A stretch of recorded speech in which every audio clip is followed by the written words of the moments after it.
नमस्ते आप सबको। श्वेताश्वतर उपनिषद के आज चतुर्थ अध्याय के 18 मंत्र करेंगे। यदा तमस्तन्न दिवा न रात्रिः न सन्न चासत् शिव एव केवलः तदक्षरं तत्सवितुर्वरेण्यं प्रज्ञा च तस्मात् प्रसृता पुराणी। यदा जब अतमः, तमा अंधकार डार्कनेस, अतमः डार्कनेस ना होना, absence ऑफ डार्कनेस, जब अंधेरा भी नहीं था, तन्न दिवा न दिन था, न रात्रि ही न रात थी, न सत एग्जिस्टेंस था, कोई बीइंग, कोई कोई वस्तु था, कोई पदार्थ था, न च असत, कोई असत अभाव, नॉन एग्जिस्टेंस था, शिव एव केवल, बस एक ही चीज है, था, वो था शिव।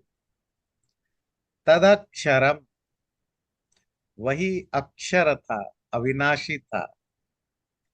तत्सवितुर वरेण्यम, वही उस सविता का वरेण्य है। वरेण्य एडोरेबल, रेस्पेक्टेबल है। प्रज्ञा च तस्मात् प्रसृता पुराणी, और उसी से ही पुरानी प्रज्ञा, पुरानी एंशियंट प्रज्ञा, ज्ञान, विजडम, प्रसृता, फैली, आगे बढ़ी, प्रोसीडेड। जैसे कि पहले बताया, श्वेताश्वतर उपनिषद में बहुत सारे या तो वेद मंत्र आज इट इज है, या वेद मंत्रों का एक शैडो इसमें है। ये भी नासदीय सूक्त का मंत्र का एक तरह के छाया है। तो ये सृष्टि के जो क्रिएशन होने की ठीक पहले की स्टेट है, अवस्था है, जब न दिन था न रात थी। दिन और रात वो मेंटेन्ड होते हैं सूरज या तारों की, इनकी मूवमेंट से, इनके एग्जिस्टेंस से। जब कोई सूरज नहीं था, नक्षत्र नहीं था, गैलेक्सी नहीं थी, तो फिर दिन कहाँ से होगा, प्रकाश। और वो मूवमेंट से दिन और रात होते हैं। कुछ हिस्सा दिखता है तो दिन, नहीं दिखता है तो रात। तो दिन रात होने का सवाल ही नहीं उठता। न न प्रकाश था, न अंधेरा था, न सत था, न एग्जिस्टेंस था, न असत था, नॉन एग्जिस्टेंस था। ये भी नासदीय सूक्त का ही है। बिल्कुल ना सदासित, न सदासित तदानी, न सत था न असत। सत मतलब किसी चीज की एग्जिस्टेंस, असत किसी चीज की नॉन एग्जिस्टेंस। ना किसी चीज का अभाव था, ना किसी चीज का अभाव था। भाव इसलिए नहीं था कि कोई चीज मैनिफेस्ट नहीं था, प्रकट अवस्था में नहीं था। पर आप ये भी नहीं कह सकते हैं कि कोई चीज नहीं था, क्योंकि फिर वो कुछ दिनों के बाद, कुछ टाइम के बाद फिर प्रकट होते हैं। और जो सनातन धर्म की जो बेसिक फंडामेंटल थ्योरी है, वन ऑफ देम इज, ध्यान से सुनिए, कि नॉन एग्जिस्टेंस से एग्जिस्टेंस नहीं आता है।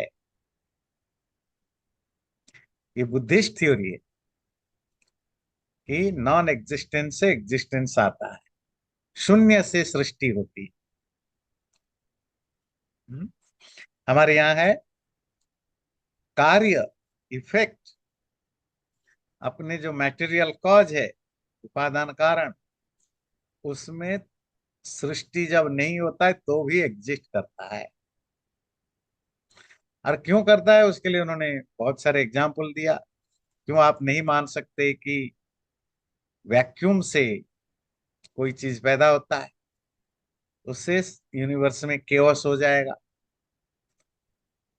आलू के पेड़ से इंसान के हाथ उगने लगेगा, क्योंकि आपका कोई वो नहीं है ना, कॉज इफेक्ट की रिलेशनशिप फिक्स नहीं है ना। हमारे सर पर टमाटो भी उग सकता है ना। टमाटो के पेड़ में नारियल भी हो सकता है, because you don't accept any basic cause. या बात समझ में आती? तो इफेक्ट क्या है? कॉज का ही ट्रांसफॉर्मेशन है, कारण का ट्रांसफॉर्मेशन है। अगर किसी चीज जो बना है उसके आप उसकी रॉ मटेरियल को नहीं एक्सेप्ट करते हो, रॉ मटेरियल हमेशा पहले होता है, घड़ा से पहले मिट्टी होता है ना। लोहे की चीज चीज से पहले लोहा होता है, वही कॉज है। आप उसको एक्सेप्ट नहीं करोगे तो फिर तो किसी से कुछ भी बन जाएगा। इसीलिए हमारे यहाँ या तो कारण तो होता है। बीज से अगर आपके बैकयार्ड में एक भी कोई पौधा नहीं है, पर आपकी रसोई में किचन की जो पेंट्री रूम है उसमें बहुत सारे वो गेहूं रखे हैं, राजमा रखा है, चना रखा है, मूंग रखा है, मिर्च रखे हैं, बहुत सारे जीरा रखा है ना, धनिया रखी है। आप इनको लाइए बाहर, 1 2 3 दिन के बाद वो पौधा आने लग जाएगा, पानी डाल के थोड़ा वो कर लीजिए। तो पेड़ नहीं है मतलब एग्जिस्टेंस नहीं है, जिस रूप में सृष्टि संसार है उस रूप में नहीं है। पर इट डजंट मीन कि संसार पूरी तरह नॉन एग्जिस्टेंस में है। वो एग्जिस्ट करता है पोटेंशियल फॉर्म। तो सृष्टि से पहले ना एग्जिस्टेंस था, ना नॉन एग्जिस्टेंस, ना भाव था ना अभाव था, ना दिन था ना रात था, ना प्रकाश था ना अंधेरा था। तो क्या था? शिव एव केवल। जो भी था अकेला केवल वो था शिव। शिव बेनेवोलेंट, परमात्मा का एक नाम है बेनेवोलेंट। वो वही अकेला था परमात्मा, सा एका एव। और तदक्षरम, और वो क्या है? अक्षर है, अविनाशी है। तत्सवितुर वरेण्यम। अब ये इन्होंने वो सावित्री मंत्र वगैरह से ये वाली पाठ ले ली, ऊपर वाली पाठ नासदीय सुक्त से ले ली, ये वाली पाठ उन्होंने गायत्री मंत्र से ले ली। वो सविता का जो वरेण्य है, वरेण्य का लिटरेरी मीनिंग होता है वर्ण करने लायक, मतलब अडोरेबल, रेस्पेक्टेबल, पूजा करने लायक। वो बनता है व्री धातु से, व्री वर्ण करना। इसी व्री धातु से बना वर।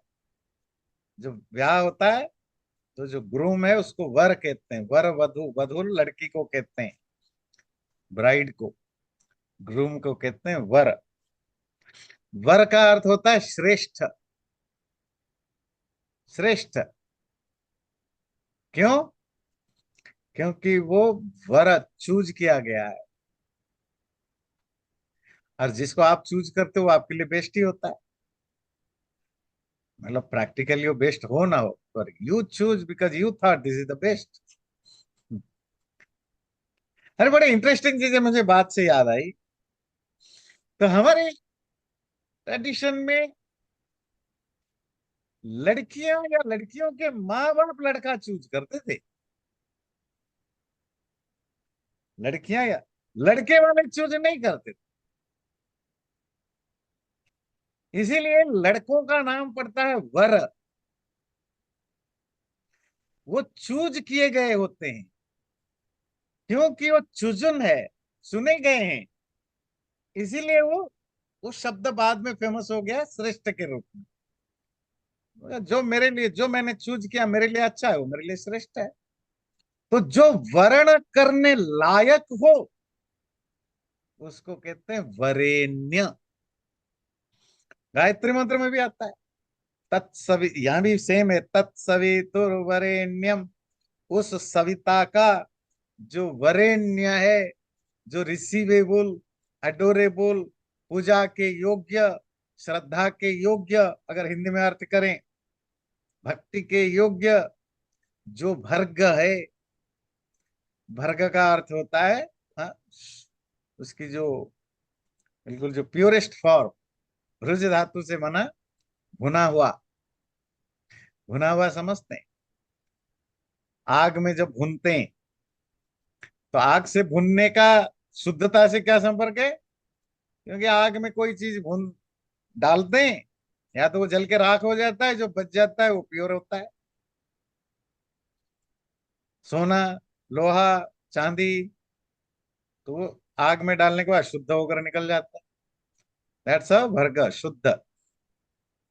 वो जो परमात्मा का रिसीवेबल, अडोरेबल, शुद्ध स्वरूप है, उसको हम धीम ही धारण करें। तो उसका वहां से ये ले लिया, तत्सवितुर वरेण्य। सविता, हमने यहाँ श्वेता श्वेतर उपनिषद में भी पढ़ा है, सविता पैदा करने वाला, प्रेरणा करने वाला, सविता शब्द यहाँ बहुत बार आया है। हाँ, तो वो जो परमात्मा जो सृष्टि करता है, उसका जो वरेण्य, जो अडोरेबल, जो पूजा के योग्य जो अक्षर है, जो अविनाशित्व है, उसी से पुराणी प्रज्ञा प्रसृता, उसी से वो पुराण, पुराण स्त्रीलिंग में पुराणी, पुराण बताया, पुराना, पुरातन, प्राचीन, एंशियंट। और एंशियंट होने पर भी अभी भी नया, पुरा सदपि नवम, पुराना होने पर भी नव, नया है। पुराण फेमिनिन में पुराणी, है ना? वो जो क्यों फेमिनिन है? क्योंकि प्रज्ञा शब्द है, प्रज्ञा। वो जो मेधा है, बुद्धि है, पुरानी बुद्धि, अर्थात जो नेचुरल बुद्धि है, वो बुद्धि उसी परमात्मा से निकलती है। हमारे पास, आपके पास जो विजडम है, मनुष्यों के या पशु पक्षी जिनके पास है, ये बुद्धि एक तो आत्मा का धर्म है, प्रॉपर्टी है, पर ये परमात्मा की द्वारा दी गई होती है। तो वो परमात्मा से निकली हुई वो प्राचीन बुद्धि निकलती है। चलिए अगला मंत्र देखेंगे। नैनमूर्ध्वं न तिर्यंचम, नैनमूर्ध्वं न तिर्यंचम न मध्ये परिजग्रभत, न तस्य प्रतिमास्ति यस्य नाम महत् यशः। ये भी वेद का एक मंत्र, उसका आधा हिस्सा है। ये जो नीचे वाली लाइन है, न तस्य प्रतिमास्ति यस्य नाम महत् यशः, ये भी ऋग्वेद में आता है, यजुर्वेद में आता है। न एनम ऊर्ध्वम, एनम मतलब इसको, न नहीं ऊर्ध्वम ऊपर, न तिर्यम च न बाएं दाएं, न मध्य न सेंटर में, परिजग्रवत किसी ने ग्रहण कर पाया है। किसी ने भी इस परमात्मा को ना ऊपर ना नीचे ना बाएं ना दाएं ना बीच में कहीं से पकड़ पाया है। परिजग्रवत पकड़ पाया, to grasp, no one grasp. क्यों? न तस्य प्रतिमास्ति, उस परमात्मा की कोई प्रतिमा, प्रतिमान, कोई पैरेलल, कोई इक्वल, कोई रिफ्लेक्शन, कोई बराबर नहीं है। यस्य नाम महत यश, जिसका यश, कीर्ति, या जिसका फेम, ग्लोरी बहुत महत है, बहुत बड़ा है। तो पहली लाइन तो ठीक है, ना बाएं ना दाएं ना ऊपर ना नीचे, आगे पीछे आप परमात्मा की किसी भी चीज को पकड़ नहीं सकते हो, जान नहीं सकते हो। पकड़ना मतलब टू नो, जान नहीं सकते हो, ना ऊपर ना नीचे ना बाएं ना दाएं ना बीच में, नहीं जान सकते हो, क्योंकि वो अव्याख्या, अव्यक्ता, आदि आदि है। अगला जो कि वेद मंत्र है, क्योंकि उसकी कोई प्रतिमा नहीं। प्रतिमा का, आजकल प्रतिमा का अर्थ हम मूर्ति कर देते हैं, पर प्रतिमा का लिटरेरी मीनिंग है प्रतिमान। उसका कोई उसका कोई उसके जैसा कोई आकार वाला। जैसे हमारी एक फोटो है, हमारी एक पिक्चर है, हमारे जैसा दिखने वाला कोई एक चीज जो उसको रिप्रेजेंट करता हो, रिप्रेजेंटेटिव एंटिटी, प्रतिमान। या दूसरा भी अर्थ होता है, मानक कहते हैं मेजर, उसको कोई मेजर करने वाली चीज कुछ है नहीं, क्योंकि बिकॉज ऑफ फॉर्मलेस, रूप ना है ये। उसकी कोई प्रतिमा, कोई उसकी आकार, कोई रिफ्लेक्शन, कोई रिप्रेजेंटेटिव थिंग, कोई मेजर करने वाली चीज नहीं है। दो चिन्ह कारण, एक तो वो ऑल परवेसिव सर्वव्यापक है, दूसरा वो रूप रहित है, फॉर्मलेस है। वैसे ये दोनों इंटरकनेक्टेड है, ऑल परवेसिव होना और फॉर्मलेस होना। क्योंकि फॉर्मलेस हो, फॉर्म वाला होकर आप ऑल परवेसिव नहीं हो सकते हो, सर्वव्यापक नहीं हो सकते हो।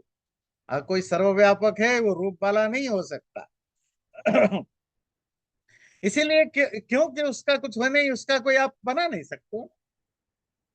आप कैसे वायु का कैसे पिक्चर बनाओ, एनर्जी की क्या पिक्चर बनाओगे, आकाश का क्या पिक्चर बनाओगे?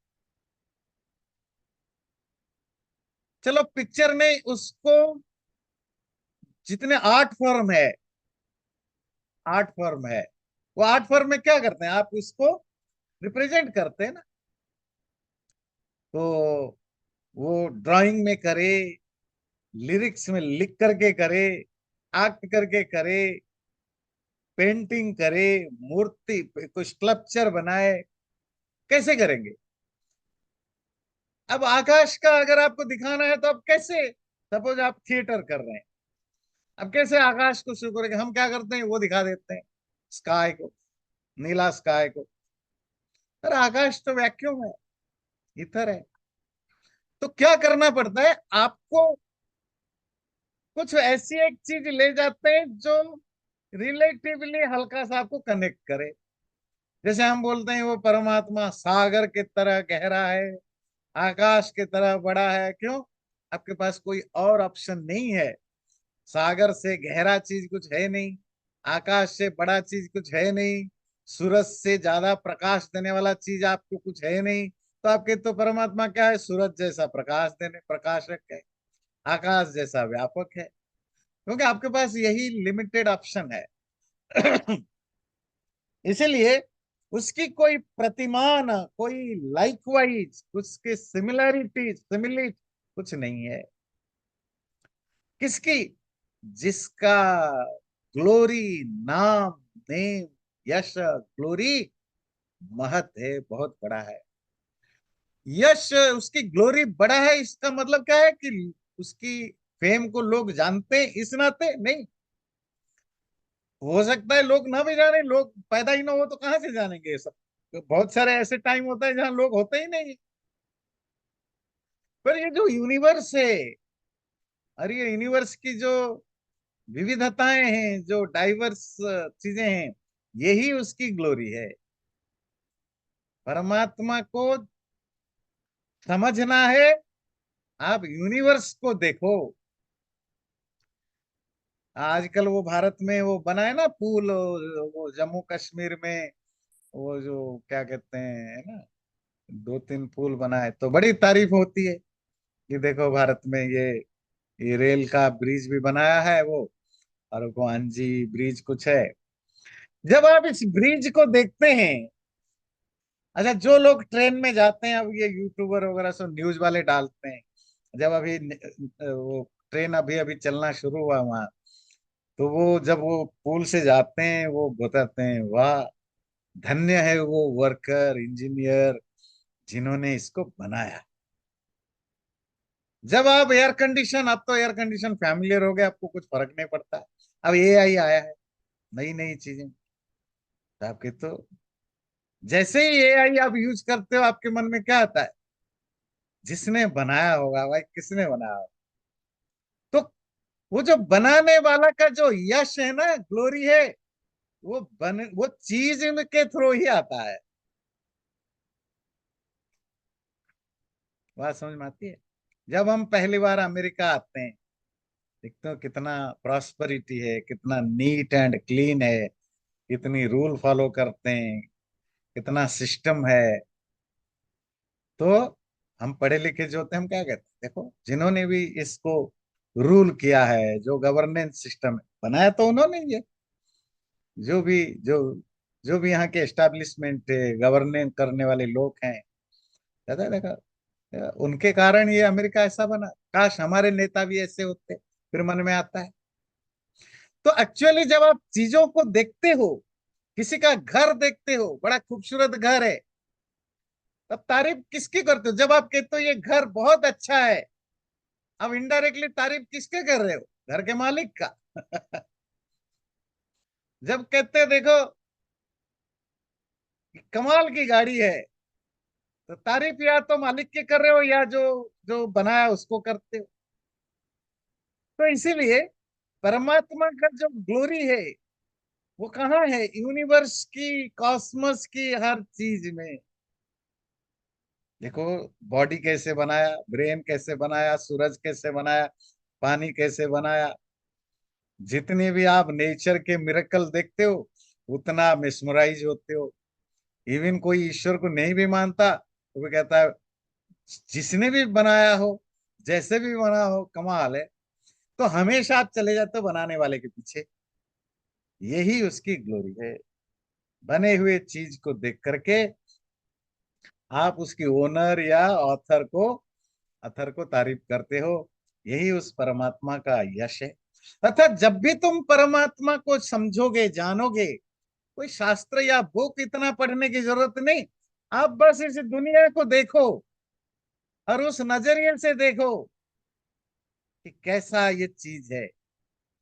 आजकल हम बहुत ज्यादा जब मूर्ख होते गए, तो हम मिरेकल के पीछे पड़ते हैं।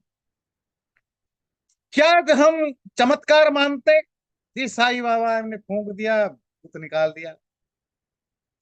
उसने बीमारी थे, बीमारी को कुछ कर दिया, तो बीमारी ठीक हो गई। उन्होंने प्रसाद खिला दिया, बच्चा पैदा हो गया। अब ये है चमत्कार, मिरेकल। क्योंकि हम इतने ज्यादा फैमिलियर हो गए नेचर के साथ, we are taking for granted. भाई तुम्हारी आंखें मिरेकल नहीं है? तुम्हारी हाथ पैर नाक कान ब्रेन हार्ट लिवर, पैर हाथ अंगुलियां स्किन, ये सब मिरेकल नहीं है? तुम्हारी अपनी पूरी एग्जिस्टेंस मिरेकल नहीं है?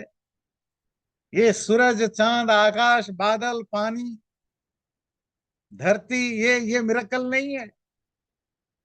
ये स्पेस, ये पेड़, ये पौधे, ये मीठे खट्टे फल, ये फूल, ये मिरेकल नहीं है? कोई इंसान नहीं बना सकता।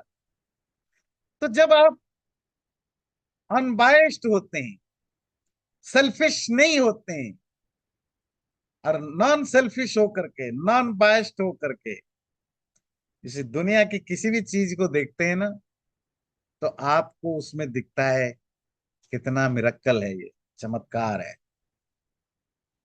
तो फिर आप आपका फिर उधर चला जाता है, जिसने बनाया होगा, है ना, उसी को नमन करता है। तो वो उसकी ग्लोरी है, महत यश। अगला लेते हैं। न संदृशे तिष्ठति रूपमस्य, न चक्षुषा पश्यति कश्चनैनम्, हृदा हृदि स्थम मनसा य एन मेवं विदुरमृतास्ते भवन्ति।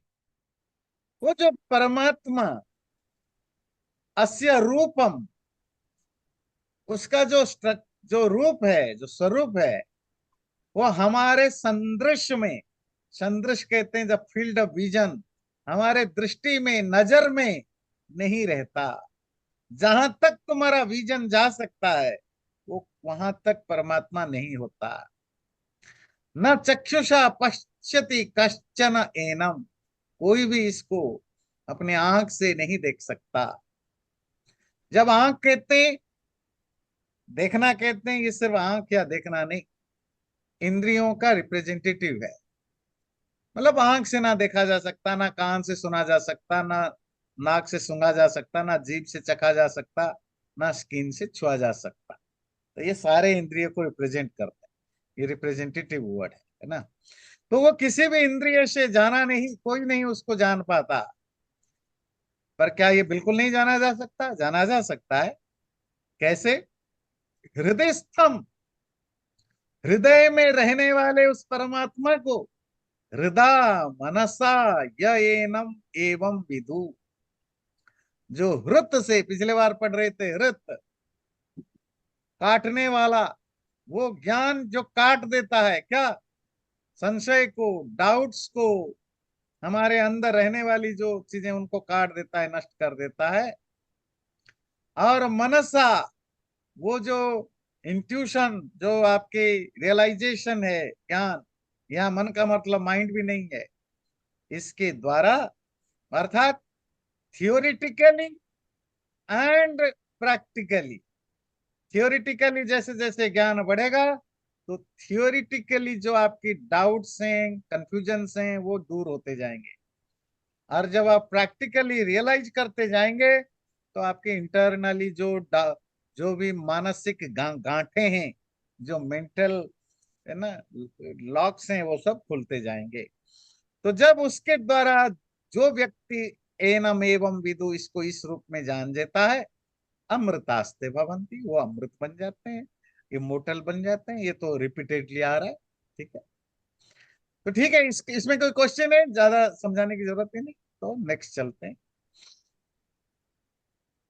अजात इत्येवं कश्चित् धीरुः प्रपद्यते, रुद्र यत्ते दक्षिणं मुखं तेन मां पाहि नित्यम। वो अजात है। अजात एक ही चीज है, अनवर्ण है। ऐसा वो अजात है, अनवर्ण है। इति एवं ऐसा, जो व्यक्ति, कश्चित कोई, जो भीरु हो, डरा हुआ हो, प्रपद्यते उसको पा लेता है। पहले इतना समझ लेते हैं, डरा हुआ कैसे पा लेते हैं? जब आप ईश्वर से डरा हुआ नहीं, हमारे यहाँ ईश्वर से डरने का एक भी श्लोक, एक भी सेंटेंस, एक भी वाक्य नहीं। भगवान से डरो, आजकल बोलते हैं ना, भगवान से डरो। डरने का हमारे ये डरना अगेन अब्राहमिक कल्चर से हमने अडॉप्ट किया है। अब्राहम कल्चर से ईश्वर से प्यार नहीं किया जा सकता, ईश्वर से डरा जाता। डरने के कारण आप फॉलो कर, क्योंकि आपको वो स्वर्ग और नरक की व्यवस्था कर। हमारे यहाँ क्या कहा जाता है? भक्ति, श्रद्धा, प्रेम, प्यार, प्यार करने की क्या। आप किसी भी भारत में जो मंदिर हैं, आपको पता है हर स्टेट में एक बहुत फेमस कोई देवता है, जिसको वो लोकल लोग, जैसे नॉर्थ इंडियन पंजाब वगैरह के साइड में, वो वैष्णो देवी की बड़ी, हर कोई घर घर में उसको जय माता दी करते हैं। तो आप अगर ब्रज क्षेत्र में जाएं, वो सब वांके बिहारी। काशी में जाएं तो वो भोलेनाथ विश्वनाथ करते हैं। आप आंध्रा में जाएं, वह वो बालाजी करते हैं। हमारे यहाँ उड़ीसा में जो जगन्नाथ, जय जगन्नाथ करते हैं। आप केरला में जाएं, वो अयप्पा स्वामी शरणम। तो हर स्टेट में, या मुझे पता नहीं महाराष्ट्र में, या गुजरात में क्या, जो भी उनके लोकल जो सबसे फेमस मंदिर है, या जो देवी देवता है, जो बहुत घर घर में, हर व्यक्ति के अंदर जो, जिसको मानते हैं, एक कॉमन फैक्टर आपको सब जगह मिलेगा। जो लोकल लोग हैं ना, जो उनके जो भगवान है, जो जिसको भी वो मानते हैं, वो उनसे तू तड़ाक में बात करते हैं, अपने प्राइवेट, जैसे दोस्त से बात करते हैं ना, गुस्सा भी में भी करते हैं, नाराजगी में भी करते हैं, प्यार में भी करते हैं। हमारे यहाँ तो प्यार की थी। तो जो पॉइंट था, हाँ, भीरू, डरा हुआ जो संसार के सुख दुख को भोगते भोगते इस लाइफ सर्कल से डरा हुआ है। जब तुम लाइफ से, ये मौत से डरने लगे, जब तुम्हें सुख दुख की ये चक्र डराने लगे, ये दुख और बुढ़ापा डराने लगे, इसके कारण तुम ढूंढते हो कि मुझे इससे छुटकारा पाना है। किससे छुटकारा पाना है? इस बुढ़ापा से, इस बीमारियों से, इस जन्म मृत्यु के चक्र से, सांसारिक दुख से। जब ये तुम्हें दुख देने लगे, कष्ट देने लगे, डर, तुम इनसे डरने लगे हो, तो तुम इधर जाओगे परमात्मा के पास, क्योंकि तुम्हें अमृत होना है, इमोर्टल होना है। जब तक तुम इनसे डरते नहीं हो, इनको एंजॉय करते हो, तो तुम कभी उधर जाओगे ही नहीं। क्यों जाओगे? जब तुम्हारे घर में सब कुछ बढ़िया है, तुम्हारे पति पत्नी की रिश्ता बहुत प्यारा है, तुम्हारे बच्चे माँ बाप सब रहते हैं, बड़े खुशनुमा माहौल है, सब कुछ बढ़िया है, तो आप सीधे ऑफिस से घर ही आओगे ना। घर आते ही खुशी मिलेगी। अगर घर में रोज झगड़ा है, बच्चे बदतमीज हैं, पति पत्नी में रिलेशनशिप अच्छा नहीं है, माँ बाप बीमार पड़े हैं, बूढ़े हो गए हैं, हर बात पर चिड़चिड़ होते रहते हैं, तो आपको ऑफिस से निकलने के बाद सोचते हो आज कहाँ जाऊं। फिर आप चल, कुछ नहीं मिला, कोई दोस्त को फोन करते हैं, कुछ करते हैं। भारत वगैरह में तो दोस्त पोस्त फोन कर लेते हैं, कहीं चले जाते हैं, यहाँ नहीं है तो चले गए भाई, किसी बार में चले गए, वहां एक दो घंटे बैठा, चुस्की लगाया, जितना देर हो सके, 8 बज जाए, 9 बज जाए, 10 बज जाए, फिर घर आए। फिर जितना मिनिमम इंटरेक्शन, आते हैं, खाया नहीं खाया, सो गए। क्यों आप बाहर दुनिया में इतने ज्यादा इन्वॉल्व होते हो? क्योंकि घर में आपको मजा नहीं आ रहा। अगर आपको घर में मजा आ रहा है तो फिर आप बाहर थोड़े ही जाओगे टाइम पास कर। और वाइस वर्सा भी है। अगर आपको बाहर ही मजा आने लगता तब आप घर कमाते हो। ऑफिस में ही कोई मिल गया जिसके साथ आपके अफेयर शुरू हो गया, तो अब आप पति पत्नी घर में छोड़ देते हो। तो जहां आपको मजा आया आप वहीं रुक जाते हो, दूसरे को छोड़ देते हो ना। यही होता है। आपको अगर दुनिया ठीक ही लग रहा है, अच्छा ही है, बढ़िया है, तो आप क्यों जाओगे ईश्वर के पास ढूंढने के लिए? कि नेचुरली इवन जो भी थोड़ा बहुत हम जाते हैं, मतलब आम इंसान होने पर भी भगवान की भक्ति करते हैं, उसमें भी वो थोड़ा बहुत डर ही बचे है। मौत का डर है, बीमारी का डर है, अनप्रिडिक्टेबिलिटी, अनसर्टनिटी ऑफ फ्यूचर का डर है।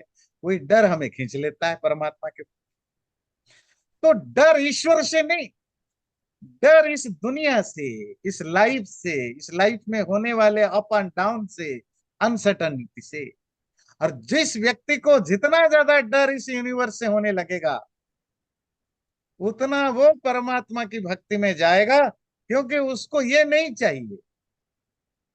इसीलिए कहता है कश्चित भीरु, कोई डरा हुआ जो संसार से उब चुका है, वो उसको अनवर्ण समझ करके, मेरे से अलग समझ करके प्रपद्यते, उसकी शरण में जाता है। अगला लाइन बाद में, अभी मनोज जी कुछ कह रहे हैं।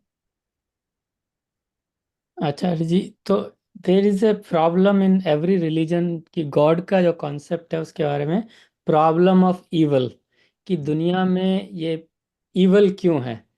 तो आपने जैसे समझाया कि अगर दुनिया में इवल नहीं हो तो भगवान को कोई नहीं मानेगा। हाँ सफर ठीक इवल बात। और suffering are same thing, one and the क्या सेम। है? हाँ, हाँ, So in some ways, suffering is necessary for soul to realize temporariness of this entire thing and move towards God. नहीं तो हमेशा हर रिलीजन में ये प्रॉब्लम रहती है, how to explain why there is evil and suffering in the world.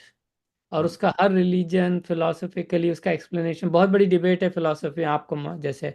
तो हाँ। This is an interesting, you know hmm. Interesting description जो आपने दिया, जो हम्म। मैंने कभी पहले नहीं देखा। मतलब तो it's that's what I wanted two point out कि सच कहिए, अगर ह्यूमन बींग में सफरिंग का खत्म हो जाए, या फ्यूचर की अनसर्टनिटी खत्म हो जाए, तो कोई कोई रेयरली मिलेगा जो ईश्वर के प्रति ही जाएगा। देखिए, आपकी नीड होता है तब आप जाते हैं ना उसके प्रति। और मैं हमेशा बोलता हूँ, जो लोग वो लेफ्टिस्ट हो, एथिस्ट हो, जो चाहते हैं कि ये जो रिलीजन कितना खराब है और ये रिलीजन नहीं होना चाहिए, इम्पॉसिबल। आप कितने भी एजुकेटेड हो जाएं, लोगों को कितने भी आप ज्ञान दे दें, उनको अवेयरनेस ले आए, क्या ट्रूथ है क्या झूठ है, आप रिलीजन को, सुपरस्टिशन को, ब्लाइंड बिलीफ को हटा नहीं सकते परमानेंटली। क्यों? लोग हमेशा कोई ना कोई एक सुपर नेचुरल पावर को ढूंढते रहते हैं जो उनकी प्रॉब्लम को सॉल्व करे। करे ना करे, उनको वो कोई आश्वासन दे दे, कोई उनको ये कमिट प्रॉमिस कर दे कि होता है, तो वो वहां चले जाएंगे। इसीलिए सारी दुनिया एजुकेटेड हो जाए, सारी दुनिया ज्ञान से भर जाए, तो भी ये जो सुपरस्टिशन, ब्लाइंड बिलीव, किसी भी चीज को भगवान मान के पूजना, ये रहेगा ही रहेगा। ये हिस्ट्री ह्यूमन बीइंग की पैदा होने से ले तक, जब तक प्रलय होगा तब तक रहेगा। हो ही नहीं सकता कि ऐसा कोई टाइम आए कि सब लोग समझ जाएं कि क्या रियलिटी है, कौन रियल गॉड है, किसको मानना चाहिए किसको नहीं मानना। हो ही नहीं सकता रिलीजन, क्योंकि रिलीजन को क्या है, कुछ लोग, जो लोगों की ये जो नेचुरल फीलिंग है, जो डर है, बात समझ में आती है, ये जो नेचुरल डर है, उस डर को क्यास तो कोई ना कोई करेगा। अपने यहाँ इतने सारे पॉर्न सेंटर्स हैं, मैं पहले पहले समझा नहीं कि क्या होता है, बाद में समझ में, मतलब जहां आप वो जाते हैं, जो गरीब लोग हैं जिनका बैंक अकाउंट नहीं लीगल है, या लीगल है तो बहुत कुछ नहीं है, तो वो वहां जाते हैं। चेक कैश कराना हो तो जी वो ले लेते हैं, $2, $2, $5, जो भी आपको पैसा चाहिए, $100, $500 उधार चाहिए, दे देते हैं 10-15। ये दुकान क्यों चल रहे हैं?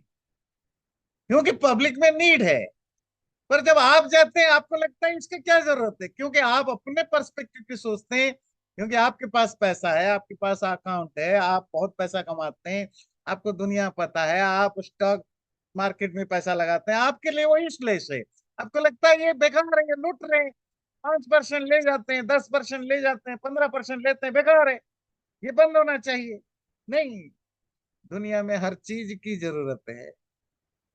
इसी तरह रिलीजन या सुपरस्टिशन या ब्लाइंड बिलीव कितना भी आप प्रूव कर दे, लोग मानेंगे ही मानेंगे, क्योंकि लोगों के अंदर जो डर है, वो डर को चैनलाइज करने के लिए यही, इसको लोग दुकान खोल के बैठ जाते हैं, पॉन सेंटर खोल के, यहाँ इजी रिलीज होता है। तो डर तो नेचुरल है, सबके अंदर है, that's how the religion stuff. चलिए अगला लेते हैं। तो अभी जो इसकी जो सेकेंड लाइन है, यत रुद्र यत्ते दक्षिणम मुखम, हे रुद्र, डराने वाला, रुलाने वाला, बताया था ना, भयंकर। तो ईश्वर का जो स्केरी फॉर्म है वो है रुद्र। यत्ते दक्षिणम मुखम, ये जो तुम्हारा दक्षिण मुंह है, उसके द्वारा माम पाही नित्यम, मुझे हमेशा रक्षा करो। ये दक्षिण मुंह क्या है, मैंने जानबूझ के इसका इंग्लिश नहीं बताया, ट्रांसलेशन नहीं बताया। अब दक्षिण का अर्थ बाएं दाएं भी होता है, राइट भी होता है। दक्षिण मतलब कल्याण भी होता है ना। दक्षिण मतलब साउथ भी होता है। यहाँ दक्षिण का मतलब होता है कल्याण।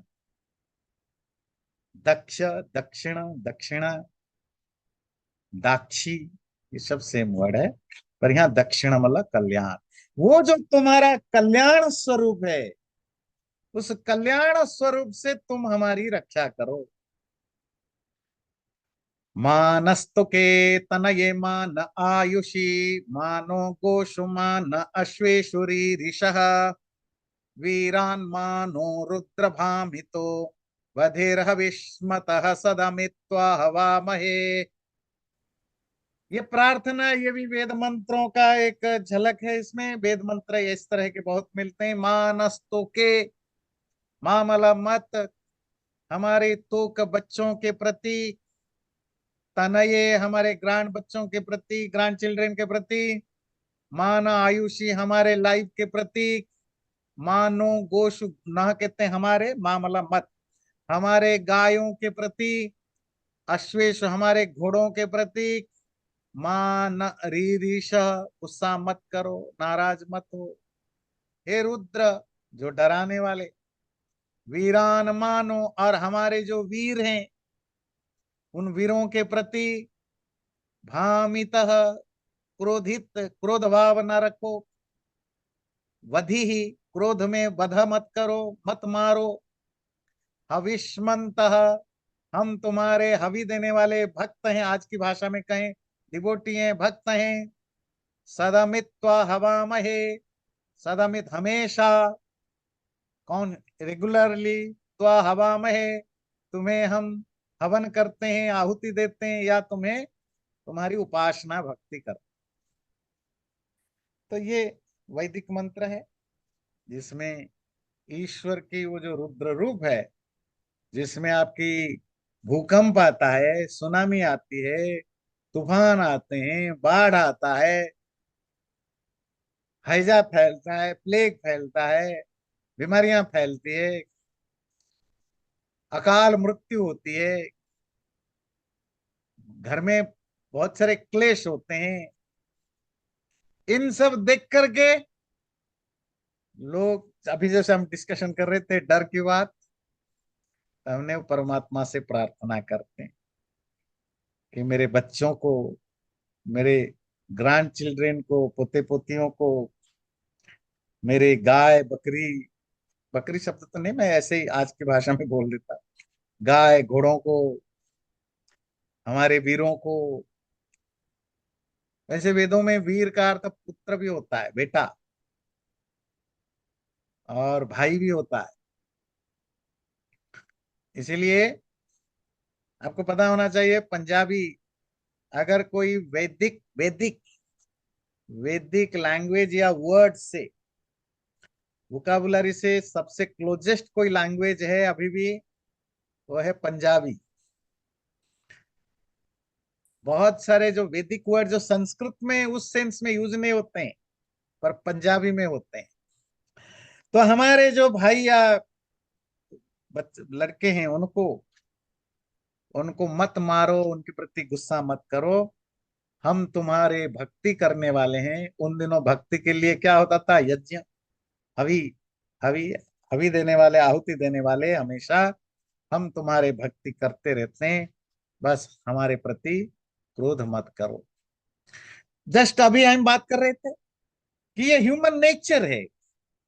वो जो दुनिया में जो उसका डर है, नेचुरल कहला, जो आप तीन तरह के दुख है ना, आधि भौतिक, आधि दैविक, आध्यात्मिक, यही तीनों दुख उसको मजबूर करते हैं ईश्वर के प्रति जोड़ने का और ईश्वर से मांगने का। ईश्वर तो मिरेकल, ऐसा मिरेकल तो करता नहीं कि आपका बीमारी ठीक कर दे, आपकी बच्चा पैदा कर दे। तो जो लोग ऐसा कर लेते हैं, फिर हम उन्हीं को ही भगवान मान बैठते हैं, क्योंकि डर का जहां सोल्यूशन मिल जाता है, वो फरेब करके करे या सही करके करे। अब जब डॉक्टर आने लगे, बोला देखो वैद्य लोग तो जान बचाते थे, पर ट्रेडिशनल मेडिसिन का अपनी लिमिटेशन था, हर बीमारी की इलाज तो नहीं थी। जो modern medicine, medical science develop हुआ, जो मॉडर्न डॉक्टर्स आए, वो आपके बड़े बड़े बीमारियों को ठीक करने लग गए। तो आम लोगों में, मैं खास करके, मैं तो भारत के कॉन्टेक्स्ट में कह रहा हूँ, मुझे आम लोगों में डॉक्टर के प्रति भी वही भगवान वाली भाव आया। डॉक्टर भगवान आजकल धीरे धीरे टूटने लगा है, जब से ये प्राइवेट हॉस्पिटल होने लगे, लूटते हैं, बहुत बदतमीजी करते हैं, बहुत सबको पता लग रहा है कि ये कैसे ना बॉडी के पार्ट्स भी निकाल लेते हैं, फार्मेसी के साथ, मतलब हर तरह के पाप में इन्वॉल्व हैं।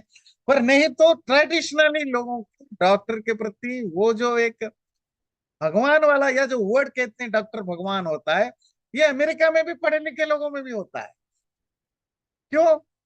वो भी मिरेकल जैसा ही तो करते हैं, मिरेकल ही तो करते हैं। तो भाई मरते मरते बच गया। तो इंसान ढूंढता है अपने डर को कौन दूर कर सकता है, वो झूठा आश्वासन दे के करे या रियल फॉर्म में करे। तो हमारे उसके प्रति वही भाव बनता है। तो मेरा मतलब है कि भगवान के प्रति जो प्रार्थना भक्ति, उसके मूल में यही दुख ही कारण होते हैं, यही डर ही कारण होते हैं। तो ये मंत्र जिसको जो मैंने आपको बताया, तो ये अभी हमने चौथा अध्याय पूरा हुआ, अगले बार पांचवें अध्याय करेंगे।